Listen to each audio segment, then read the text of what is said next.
Hello. Welcome back. My name is Danae Wolf. I am a financial literacy coach and a profit strategist, which means that I help ambitious entrepreneurs like you increase your profits and decrease your stress. I do that by teaching financial literacy in my signature program, Profit Perfect. Profit Perfect is your one-stop shop for all things small business accounting.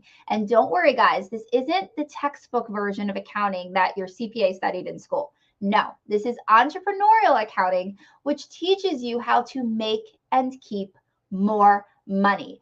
In the course, you can expect to learn everything from QuickBooks Online to cash flow management, S Corp elections. All the things are in there. And what we do every week, which is my absolute favorite part, is I host a Zoom call for all of my students. This way you're able to come in, get face-to-face with me and ask me any of your burning financial questions. And your access to those Zoom calls never expires. So if you take the course this summer and you end up having a question next summer, you can still come to the Zoom. You can come on every week forever. I'm happy to see you. So if you are ready to take control over the money in your business and stop letting it control you, definitely consider taking a look at Profit Perfect. I'm going to link it below, but you guys can also head on over to Instagram. I'm at the Chic CFO, THECHIC CFO, and shoot me a DM and I'll tell you all about it. Now, in today's video, I am going to be diving into how to properly deduct business meals. And if you guys are listening over on the podcast, this is what you can expect from today's episode. I think that many of us are aware that the government has made the meal deduction 100%. It used to be 50%. You now get to deduct the full amount of business meals at a restaurant. So this is currently for the entire year of 2022. Let's see if they extend it. But for now, when I am filming this video, I can only say that is going to be for the entire year. And you're going to get 100% of business meals from restaurants deducted. So let's talk about how we can do that and remain compliant. So when you take a meal deduction, the IRS needs to know why you took that meal deduction. So you guys need to document everything. So here are some documentation ideas.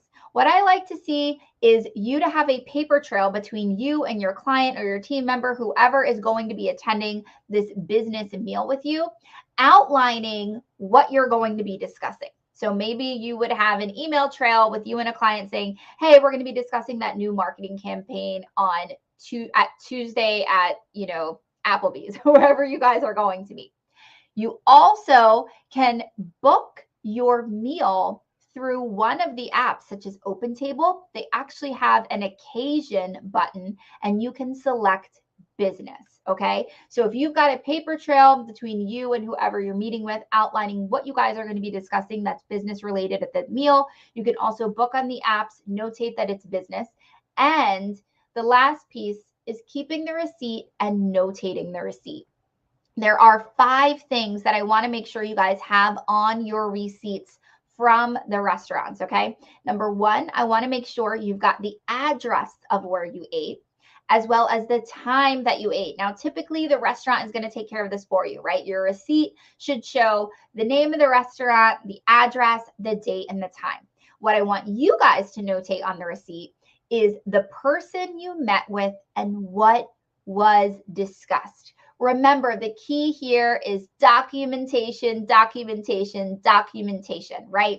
Because the IRS is allowing us to take 100% of our business meals as a deduction, but they don't want anybody to abuse this rule. So if you are audited, you want to make sure you have your ducks in a row and you have got this documentation.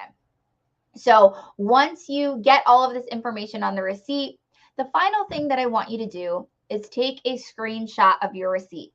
Now, I love QuickBooks Online. I'm a huge fan of that accounting software. So if you are using it, I strongly suggest you snap a picture of that receipt and load it directly into QuickBooks Online. If you are not a QuickBooks Online user, you can literally snap the picture and throw it into Google Drive or Dropbox, or frankly, you could keep it in your Photos app. whatever you do, just please create a system and a process.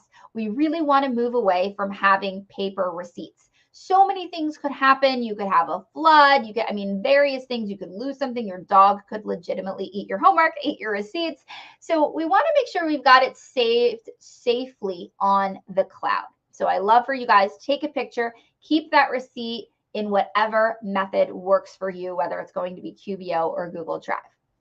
But I think when we've got something that is so generous, right, from the IRS, like they're being generous saying, hey, instead of getting 50%, you could do 100%. We have to assume they're going to be strict with it. So if you do, in fact, get audited, you want to make sure you have this documentation. And these are my tips that are going to help you remain compliant so that hopefully you won't, but if you should get audited, you will fly through it with flying colors.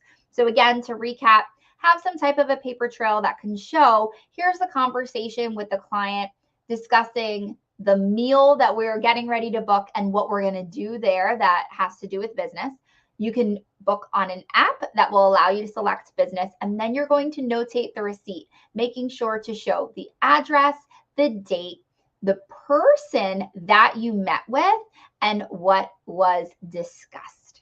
So I hope this helps. If you guys can please share this with your fellow entrepreneurs. I am on a mission to spread this type of information in the entrepreneurial community. Knowledge is power, and we need to share that power. So I want to make sure as many entrepreneurs can get a hold of this. So if you are on YouTube, if you guys comment, if you subscribe to my channel or share it, that's all going to help the algorithms and help this be shown to more entrepreneurs. If you're listening over on the podcast, I'd love if you would leave a review and subscribe. These are all things that help me get this information to more entrepreneurs that I believe could really benefit from this type of knowledge. So I hope you guys have some wonderful business meals planned and that you are going to be able to follow these procedures so that you can remain compliant, so that if you're in a situation where you have to prove that that meal was in fact for business, you are ready to roll with all of your ducks in a row. I hope you guys enjoyed this, and I will see you next week